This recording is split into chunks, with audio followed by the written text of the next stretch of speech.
ओम शांति। आज 6 सितंबर 2024 आज की साकार मुरली के अनमोल मधुर महावाक्य सुनेंगे।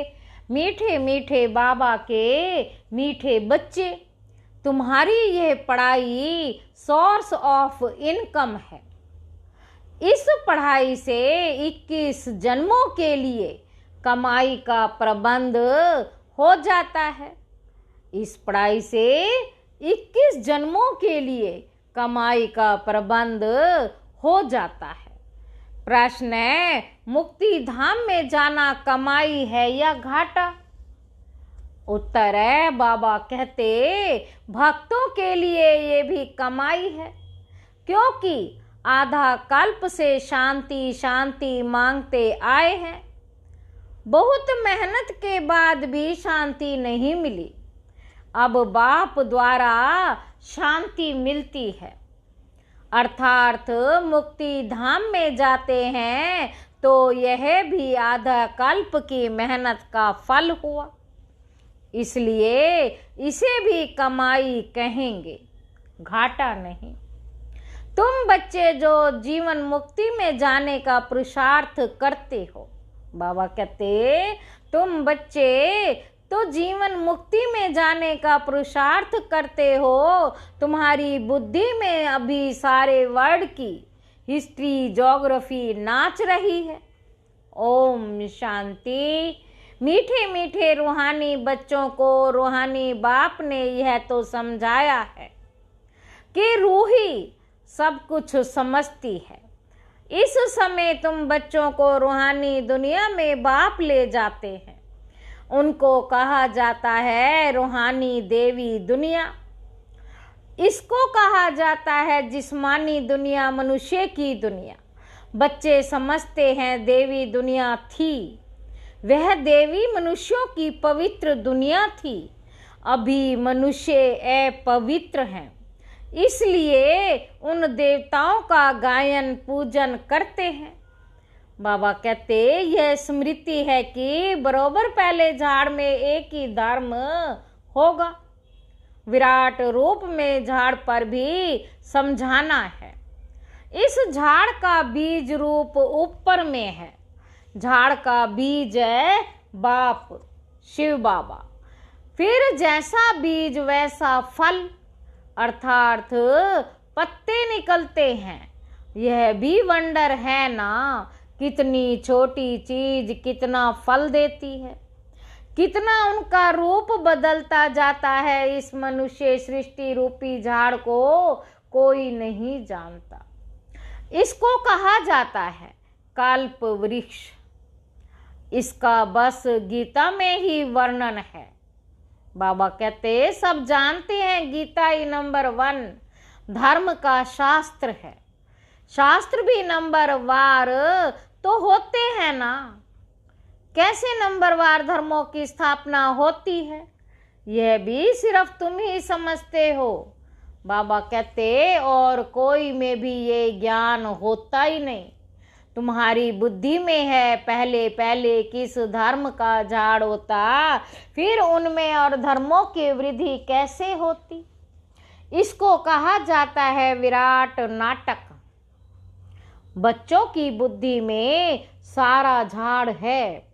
झाड़ की उत्पत्ति कैसे होती है, मुख्य बात है यह देवी देवताओं का झाड़ अभी नहीं है और सब टाल टालियां खड़ी हैं। बाकी आदि सनातन देवी देवता धर्म का फाउंडेशन है नहीं। यह भी गायन है। एक आदि सनातन देवी देवता धर्म की स्थापना कैसे करते? एक आदि सनातन देवी देवता धर्म की स्थापना करते हैं, बाकी और सब धर्म विनाश हो जाते। अभी तुम जानते हो कितना छोटा सा देवी झाड़ होगा, फिर और सब इतने धर्म होंगे ही नहीं। बाबा कहते झाड़ पहले छोटा होता है, फिर बड़ा होता जाता है। बढ़ते बढ़ते अभी कितना बड़ा हो गया है।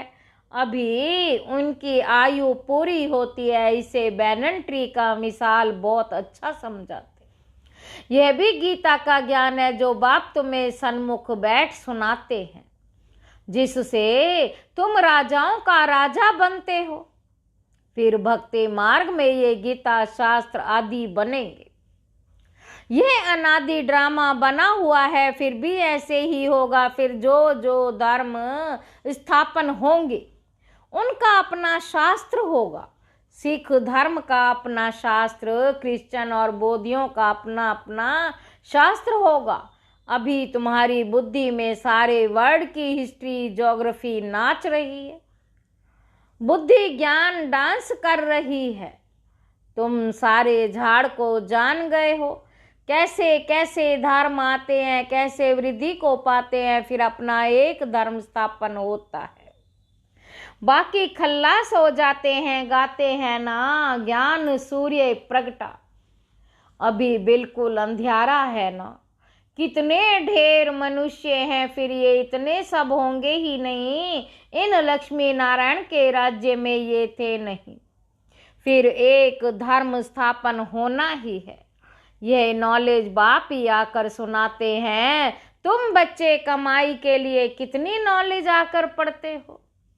बाप टीचर बनकर आते हैं तो आधा कल्प तुम्हारी कमाई का प्रबंध हो जाता है। तुम बहुत धनवान बन जाते हो। तुम जानते हो अभी हम पढ़ रहे हैं, यह है अविनाशी ज्ञान रत्नों की पढ़ाई। भक्ति को अविनाशी ज्ञान रत्न नहीं कहेंगे। भक्ति में मनुष्य जो कुछ पढ़ते हैं उनसे घाटा ही होता है, रत्न नहीं बनते। ज्ञान रत्नों का सागर एक बाप को ही कहा जाता है। बाकी वह है भक्ति, उसमें कोई भी एम ऑब्जेक्ट है नहीं, कमाई है नहीं। कमाई के लिए तो स्कूल में पढ़ते हैं, फिर भक्ति करने के लिए गुरु के पास जाते। कोई जवानी में गुरु करते, कोई बुढ़ापे में करते, कोई छोटेपन में ही संन्यास ले लेते। कुंभ के मेले पर कितने ढेर आते, कुंभ के मेले पर कितने ढेर आते। सतयुग में तो ये कुछ भी नहीं होगा। बाबा कहते तुम बच्चों की स्मृति में ये सब बातें आ गई हैं। रचता और रचना के आदि मध्य अंत को तुम जान गए हो। उन्होंने तो कल्प की आयु ही बड़ी कर दी है। ईश्वर सर्वव्यापी कह दिया है, ज्ञान का पता नहीं। बाप आकर अज्ञान नींद से सुजाग करते। बाप आकर अज्ञान नींद से सुजाग करते। अभी तुमको ज्ञान की धारणा होती जाती है, बैटरी भरती जाती है। ज्ञान से ही कमाई, भक्ति से है घाटा। ज्ञान से है कमाई, भक्ति से है घाटा। टाइम पर जब घाटे का समय पूरा होता तो फिर बाप कमाई कराने आते हैं। मुक्ति में जाना है, वे भी कमाई है। शांति तो सब मांगते हैं, शांति देवा कहने से बुद्धि बाप तरफ चली जाती।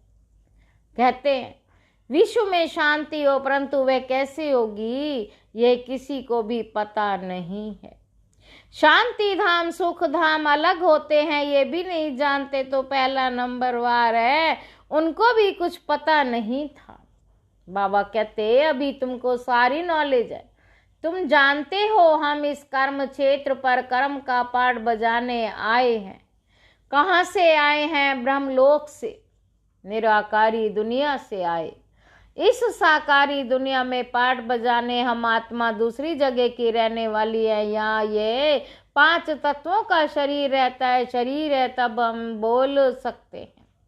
हम चैतन्य पाठधारी हैं। अभी तुम ऐसे नहीं कहेंगे कि इस ड्रामा के आदि मध्य अंत को हम नहीं जानते, आगे नहीं जानते थे। अपने बाप को, अपने घर को, अपने रूप को, यथार्थ रीति नहीं जानते थे, अभी जानते हैं। बाबा कहते अभी जानते हैं। आत्मा कैसे पाठ बजाती रहती है? स्मृति आई है, पहले स्मृति नहीं थी। पहले क्या? स्मृति नहीं थी। बाबा कहते तुम जानते हो सच्चा बाप ही सच सुनाते, जिससे हम सचखंड के मालिक बन जाते। सच के ऊपर भी सुखमणि है, सत्य कहा जाता है सचखंड को। देवताएं सब सच बोलने वाले होते, सच सिखाने वाला है बाप। उनकी महिमा देखो कितनी है, गाई हुई महिमा तुमको काम में आती है। शिव बाबा की महिमा करते हैं, वही झाड़ के आदि मध्य अंत को जानते हैं। सच बाप सुनाते तो तुम बच्चे सच्चे बन जाते, सचखंड भी बन जाता। भारत सचखंड था नंबर 1, ऊंचते ऊंच अर्थात भी था। ऊंचते ऊंच तीर्थ भी यह है, क्योंकि सर्व की सदगति करने वाला बाप भारत में ही आते हैं।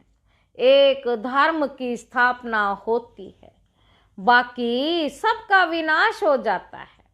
बाप ने समझाया है सूक्ष्म वतन में कुछ है नहीं, सूक्ष्म वतन में कुछ है नहीं। ये सब साक्षात्कार होते हैं, भक्ति मार्ग में भी साक्षात्कार होता है। साक्षात्कार नहीं होता तो इतने मंदिर आदि कैसे बनते, पूजा क्यों होती। साक्षात्कार करते हैं, फील करते हैं, ये चैतन्य था। बाप समझाते भक्ति मार्ग में जो कुछ, भक्ति मार्ग में जो कुछ मंदिर आदि बनते हैं तो तुमने सुना है, देखा है, वह सब रिपीट होगा, चक्र फिरता ही रहता है। ज्ञान और भक्ति का खेल बना हुआ है। हमेशा कहते ज्ञान भक्ति वैराग्य, ज्ञान भक्ति वैराग्य, परंतु डिटेल कुछ नहीं जानते। बाप बैठ समझाते हैं ज्ञान है दिन, भक्ति है रात। ज्ञान है दिन, भक्ति है रात, वैराग्य है रात का। फिर दिन होता भक्ति में दुख, इसलिए उसका वैराग्य, सुख का तो वैराग्य नहीं कहेंगे। सन्यास आदि भी दुख के कारण लेते हैं। बाबा कहते सन्यास आदि भी दुख के कारण ही लेते। समझते हैं पवित्रता में सुख है, इसलिए स्त्री को त्याग चले जाते। आजकल तो धनवान भी बन गए, क्योंकि संपत्ति बिगड़ तो सुख मिल ना सके। माया वार कर जंगल से फिर शहर में ले आती। विवेकानंद और रामकृष्ण 2 बड़े सन्यासी होकर गए। सन्यास की ताकत रामकृष्ण में थी, बाकी भक्ति का समझना, कहना, करना वह विवेकानंद का था। दोनों की पुस्तकें हैं। पुस्तक जब लिखते हैं तो एकाग्रचित हो बैठ लिखते हैं। रामकृष्ण जब अपनी बायोग्राफी बैठ लिखते थे तो शिष्य को भी कहा तुम जाकर दूर बैठो। बहुत तीखा कड़ा सन्यासी, सन्यास भी बहुत है। बाप ऐसे नहीं कहते कि स्त्री को माँ कहूँ। बाप तो कहते हैं उनको भी आत्मा समझो। आत्माएं तो सब भाई भाई हैं, सन्यासियों की बात अलग है। उसने स्त्री को माँ समझा, माँ की बैठ बढ़ाई की, ये ज्ञान का रास्ता है। वैराग्य की बात अलग है। वैराग्य में आकर स्त्री को माँ समझा, वैराग्य में आकर स्त्री को माँ समझा। माता अक्षर में क्रिमिनल आई नहीं होगी, बहन में भी क्रिमिनल आई नहीं होगी और क्रिमिनल दृष्टि जा सकती है। बाप की बच्चों में भी क्रिमिनल दृष्टि जा सकती है, माँ में कभी नहीं जाएगी। सन्यासी स्त्री को माँ समझने लगा। उनके लिए ऐसे नहीं कहते कि दुनिया ऐसे चलेगी, पैदाइश कैसे होगी। वह तो एक को वैराग्य आया, मैं कह दिया, उसकी महिमा देखो कितनी है। यहाँ बहन भाई कहने से भी बहुतों की दृष्टि जाती है, इसलिए बाबा कहते भाई भाई समझो। यह है ज्ञान की बात, वह है एक की बात। यहाँ तो प्रजापिता ब्रह्मा की संतान ढेर भाई बहन है ना, ढेर भाई बहन है ना। बाप बैठ सब बातें समझाते हैं। ये भी तो शास्त्र आदि पढ़ा हुआ है, वह धर्म ही अलग है। निर्वृत्ति मार्ग का सिर्फ पुरुषों के लिए यह है हद का वैराग्य। तुमको तो सारी दुनिया की वैराग्य से वैराग्य है। तुमको तो सारी बेहद की दुनिया से वैराग्य है। संगम पर ही बाप आकर तुम्हें बेहद की बातें समझाते हैं। अभी इस पुरानी दुनिया से वैराग्य करना है। ये बहुत पतित छीछी दुनिया है। ये बहुत पतित छीछी दुनिया है। यहाँ शरीर पावन हो ना सके। आत्मा को नया शरीर सतयुग में ही मिल सकता है। भल यहाँ आत्मा पवित्र बनते हैं, परंतु शरीर फिर भी अपवित्र रहता है। जब तक कर्मातीत अवस्था हो, सोने में खाद पड़ती हो तो सोने में खाद पड़ती है तो जेवर भी खाद वाला बनता है। खाद निकल जाए तो जेवर भी ऊंच भारी, जेवर भी सच्चा बनेगा। तो जेवर भी सच्चा बनेगा। इन लक्ष्मी नारायण की आत्मा और शरीर दोनों सतो प्रधान हैं। तुम्हारी आयु, आत्मा और शरीर दोनों ही तमो प्रधान है। दोनों ही तमो प्रधान है। इन लक्ष्मी नारायण की आत्मा और शरीर दोनों सतो प्रधान है। तुम्हारी आत्मा और शरीर दोनों तमो प्रधान काले हैं। आत्मा काम चिता पर बैठ काली बन गई। बाप कहते फिर हम आकर सांवरे से गोरा बनाते हैं। ये ज्ञान की सारी बातें हैं, बाकी पाने आदि की बात ही नहीं। सब काम चिता पर बैठ पतित बन पड़े। इसलिए राखी बंधवाई जाती है कि पावन बनने की प्रतिज्ञा करो। इसलिए राखी बंधवाई जाती है कि पावन बनने की प्रतिज्ञा करो। बाप कहते हम आत्माओं से बात करते हैं। मैं आत्माओं का बाप हूँ। जिसको तुम बात करते हो आए हो। बाबा आओ, हमको सुख धाम में ले जाओ, ले चलो। दुख हरो कलयुग में होते हैं अपार दुख। बाप समझाते तुम काम चिता पर बैठ काले तमो प्रधान हो गए हो। भवन में आया हूँ, अब मैं आया हूँ काम चिता से उतार ज्ञान चिता पर बिठाने के लिए। अब पवित्र बन स्वर्ग में चलना है। बाप को याद करना है। बाप कोशिश करते हैं। बाबा के पास युगल आते हैं। जब बाबा के पास युगल आते हैं, एक को कशिश होती दूसरे को नहीं होती। पुरुष ने फट से कह दिया हम इस अंतिम जन्म में पवित्र रहेंगे, काम चिता पर बैठ चढ़ेंगे, चिता पर बैठ चढ़ेंगे। ऐसे नहीं कि निश्चय हो गया।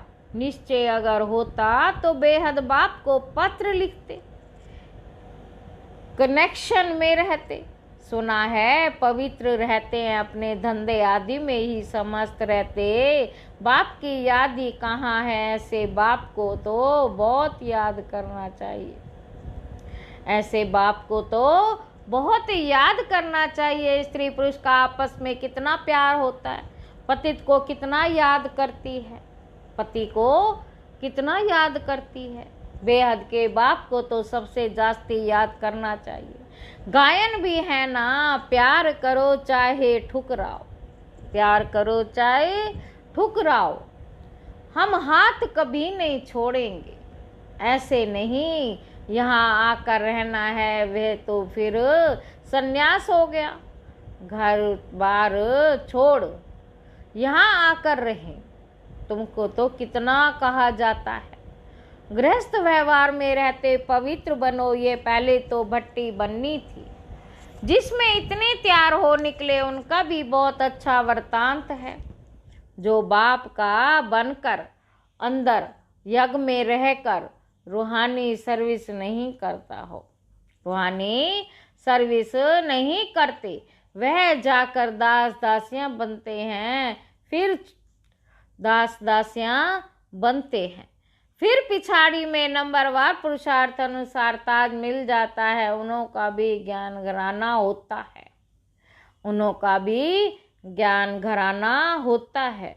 बाबा कहते प्रजा में नहीं आ सकते, कोई बाहर का आए अंदर वाला नहीं बन सकता। वल्लभचारी मनुष्य वालों को कभी अंदर आने नहीं देते। ये सब समझने की बातें हैं। ज्ञान है सेकंड का। फिर बाप को ज्ञान का सागर क्यों कहा जाता है? बाप को ज्ञान का सागर क्यों कहा जाता है? बाबा कहते समझते हो, समझते ही रहते हैं, पिछाड़ी तक समझाते ही रहेंगे। जब राजधानी स्थापन हो जाएगी, तुम कर्मातीत अवस्था को आएंगे, तब तुम कर्मातीत अवस्था में आ जाएंगे, फिर ज्ञान पूरा हो जाएगा। है सेकंड की बात, बाबा कहते है सेकंड की बात, परंतु फिर समझाना पड़ता है। हद के बाप से हद का वर्षा, बेहद का बाप विश्व का मालिक बना देते। तुम सुख धाम में जाएंगे तो बाकी सब शांति धाम में चले जाएंगे। वहाँ तो है ही सुख। यह तो खात्री है, बाप आए हैं, हम तुम शुरुआत के मालिक बन रहे हो। यहाँ तो सुख ही सुख है, यह तो खात्री है। बाप आए हैं, हम नई दुनिया के मालिक बन रहे हैं। राजयोग की पढ़ाई सो अच्छा। मीठे मीठे सिक्की लधे बच्चों प्रति माता पिता बाप दादा का याद प्यार और गुड मॉर्निंग। रूहानी बाप की रूहानी बच्चों को नमस्ते। हम रूहानी बच्चों की रूहानी बाप दादा को याद प्यार और गुड मॉर्निंग। गुड मॉर्निंग, नमस्ते बाबा, नमस्ते, शुक्रिया बाबा, शुक्रिया। धारणा के लिए मुख्य सार पहला पॉइंट है, इस पतित छीछी दुनिया से बेहद का वैराग्य रख आत्मा को पावन बनाने का पूरा पूरा पुरुषार्थ करना है। एक बाप की ही कोशिश में रहना है।